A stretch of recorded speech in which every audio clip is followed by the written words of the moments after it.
யாரெல்லாம் ஜெயிச்சு வராங்களோ அந்த மெம்பர்ஸ் ஆஃப் பார்லிமெண்ட் பாராளுமன்ற உறுப்பினர்கள் மத்தியில் நம்ம கட்சியோட பாராளுமன்ற உறுப்பினர்களோட கட்சியோட தேர்தலில் வெற்றி பெற்ற பிறகு தான் யார் பிரதமர்னு ஆக முடியும்னு சொல்ல முடியும். அப்போ இந்த முறை பிஜேபி ஆட்சி அமைச்சா பிரதமர் மோடி பிரதமராக இருக்க இல்லை, அவராலேயே அது கட்சியில் நம்மளோட யாரெல்லாம் சட்டசபையில்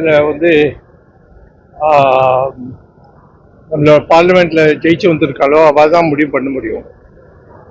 அவளோட போட்டு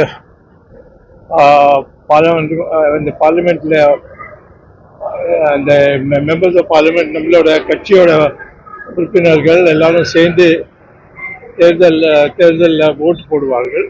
அதே மாதிரி